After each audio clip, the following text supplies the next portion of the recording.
भान्जाको छेवरको तयारी हुँदैछ मामा भाइजूहरूको।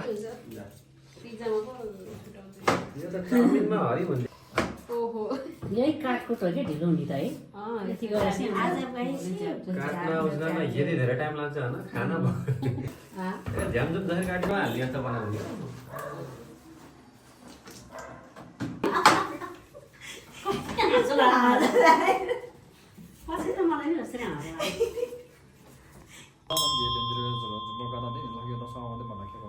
गर्दाखेरि पनि त्यो यो खोबडी हुन्छ नि लामाहरूले युज गर्छ है गुरुहरूले त्यो पूजामा युज गर्छ त्यसको त्यो असली त्यो एकदम रियल त्यो हो भने चाहिँ त्यो पाल हुँदो रहेछ क्या पाल है।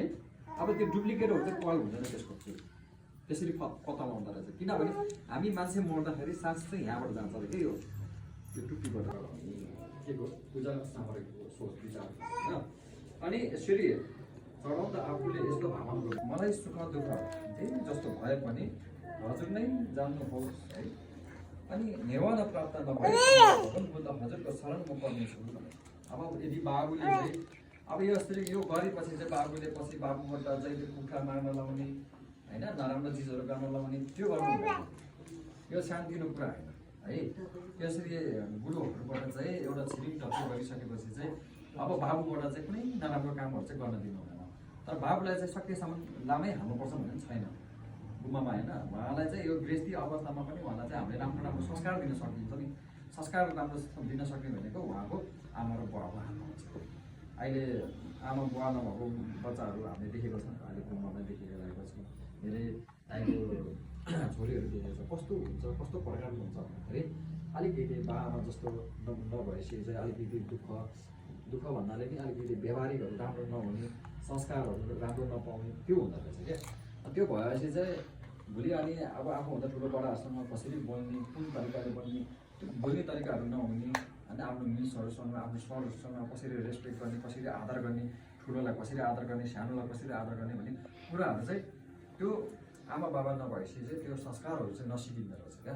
त्यस कारणले गर्दा चाहिँ अब यो उमेरमा अब अहिले 4 वर्ष 5 वर्ष पुगेछ अझै पनि उसले राम्रोसँग बुझेको हुँदैन होइन। त्यस कारणले गर्दा सानो उमेरदेखि हामीले चाहिँ बच्चाहरूको पालन पोषण चाहिँ बा आमाले राम्रो गर्नुपर्छ है। सबैभन्दा ठुलो हक भनेको बा आमाबाट हुन्छ। अब यो त अब अरूको हातमा हुँदैन। तपाईँले बजेको हातमा दियो भने यो भोलि अर्कै हुनसक्छ। आमै चिन्दैन भयो बाबै चिन्दैन यसरी चाहिँ हामीले बुझ्नु पऱ्यो है। अनि यसरी टप्चै गरेपछि भगवान् बुद्धको शरणमा गएको हो भनेर चाहिँ बुझ्नु पऱ्यो। जबसम्म मैले अहिलेसम्म एउटा कुखुरा पनि मारेको थिएन होइन। अहिलेसम्म मैले एउटा किरा पनि मार्दैन भनेपछि हामी चाहिँ के हो एउटा बुद्धको हिंसा हामीले त्याग्यो नि। के त्याग्नु पऱ्यो हत्या हिंसा त्याग्नु पऱ्यो। चोरी कामहरू गर्न दिनु भएन कुविचारहरू गर्न दिनु भएन अनि झुटोहरू बोल्न दिनु भएन। सक्यो भने मादक पदार्थ सेवनहरू रक्सीहरू त्यस्तो पनि हामीले गर्न दिनु भएन सकेसम्म त्यो एकदम राम्रो। अब पछि ठुलो भएपछि हो आफ्नै काम हो।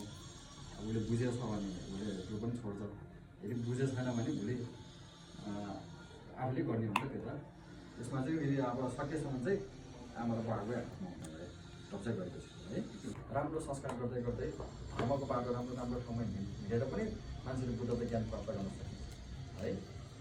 यसरी अनि टप्चै गरेपछि त्यहाँ नयाँ नाम राखिन्छ। त्यसरी बल्ल उसको अब नयाँ नाम हुन्छ है। यसरी शरणमा त्यसरी नै बाबुको पनि अब त्यसको अनि विशेष गरी प्राणी हत्यामा हामीले धेरै प्राणीहरूको हत्या गरेको कारणले गर्दा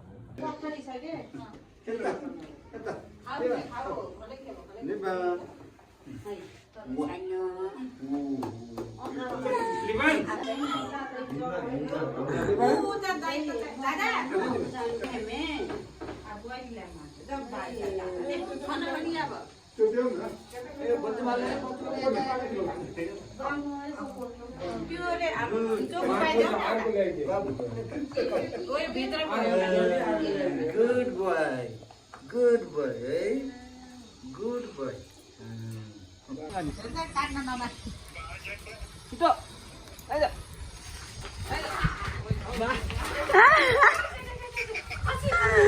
Mau nggak sama उठा न खोज्दैन मान्छे दुईटैले हो के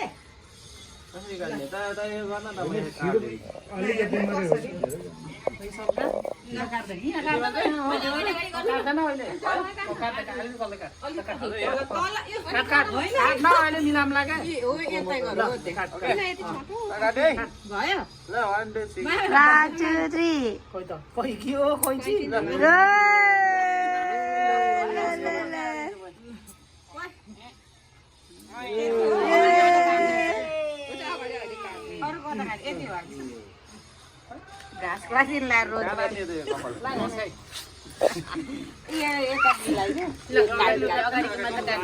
कानतिर अगाडि आएको सबै कान तल थाप्नु है भुइँमा कपाली तल यहाँ के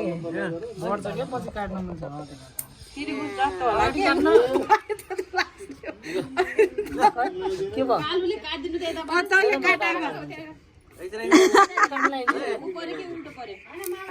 अलि तल सामान छ के त्यस्तो च्यापै नसमा अलि तल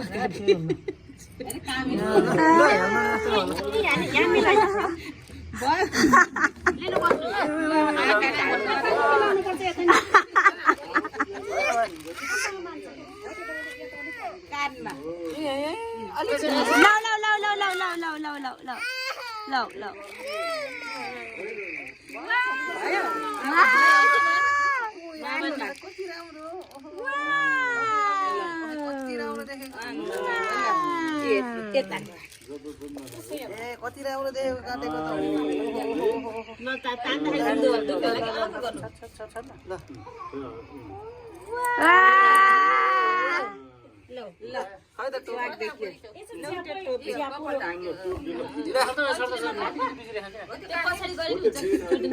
यता जान यस्तो गरिदिए हुन्छ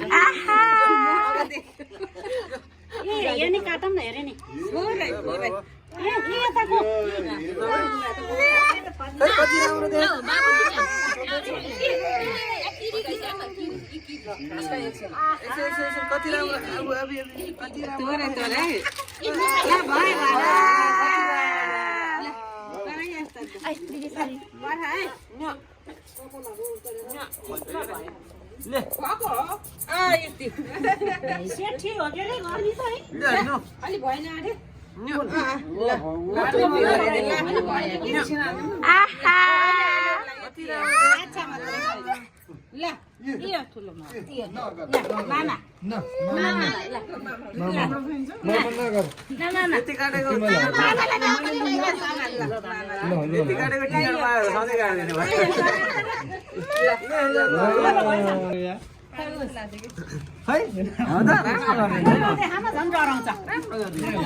मामा समात त यहाँ हेर न मामाको के हो